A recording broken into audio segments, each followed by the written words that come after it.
Hi guys, இது யாருக்குன்னா எல்லோரும் சாப்பிட்லாம். ஆனால் இன்னும் பெனிஃபிட் வந்து சின்ன பசங்களுக்கு, நோய் எதிர்ப்பு சக்தி இல்லாதவங்களுக்கு, வயசானவங்களுக்கு, ஓகேவா?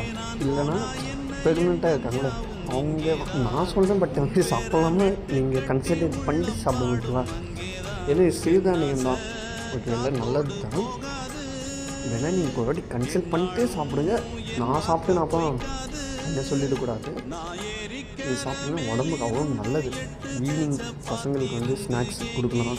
இல்லை ஸ்கூல் போனாங்கன்னா ஸ்கூல் பசங்க ஸ்நாக்ஸு, டீச்சர் இருந்தாங்கன்னா டீச்சர் அவங்க ஃப்ரீ டைமில் ஸ்நாக்ஸ் சாப்பிட்லாம். காலேஜ் ப்ரொஃபஸர் அவங்க ஸ்நாக்ஸ் சாப்பிட்லாம். யார் வேணால் சாப்பிட்லாம். இது இல்லை வயசானவங்க சும்மா போர் அடிக்கும்போது வீட்டில் செஞ்சு வச்சுங்க அதையும் உட்காந்து சாப்பிட்லாம், ஓகேவா? இல்லை எங்கே லாங் ட்ரிப் போய்ங்க சும்மா அதை ஒரு பாக்ஸ், சின்ன பாக்ஸில் அப்படி, இல்லை காலேஜ் டூர், ஸ்கூல் டூர் என்ன போயிங்கன்னா ரெடி பண்ணிட்டு போகலாம், ஓகேவா?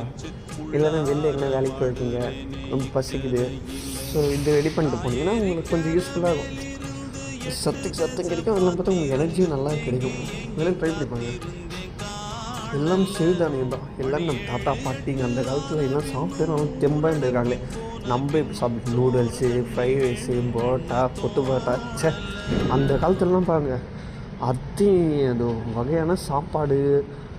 அது கம்பு கேழ்வரகு, அது எவ்வளோ சொல்கிறேன், எனக்கெல்லாம் ஒன்றுமே தெரியல.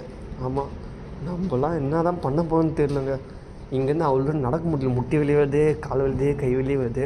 அந்த காலத்தில் 10 கிலோமீட்டர் 5 கிலோமீட்டர் அசால்ட்டாக நடப்பாங்க. அது வெயிட்டு எல்லாமே நம்மளால் நடக்க முடியல. அங்கெல்லாம் வெயிட்டோட 10 கிலோமீட்டர் 5 கிலோமீட்டர்னால் வயலில் வேலை செஞ்சுட்டு அப்படியே வீட்டு பொடி நடையாக தானே போவாங்க. இப்போ தானே பைக்கு, 2 வீலர் எல்லாமே வந்துச்சு. அப்போல்லாம் அப்படிலாம் இல்லை. பொடி நடையாக போவாங்க, பேசின்னு போவாங்க.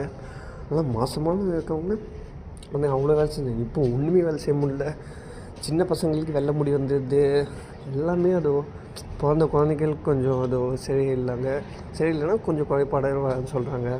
ஸோ இதெல்லாம் கொஞ்சம் ப்ரெக்னெண்ட்டாக இருக்கவங்க கொஞ்சம் சின்ன வயசுலேயே கொஞ்சம் அவங்களுக்கு சொல்லுங்கள், பசங்களுக்கு சொல்லுங்கள், இப்படி சாப்பிட சொல்லுங்கள், நல்ல நல்ல ஐட்டங்களும் சாப்பிட சொல்லுங்கள், ஓகேவா? அப்போ தான் உடம்பு கொஞ்சம் தெம்பாக நல்லாவாக இருக்கும்.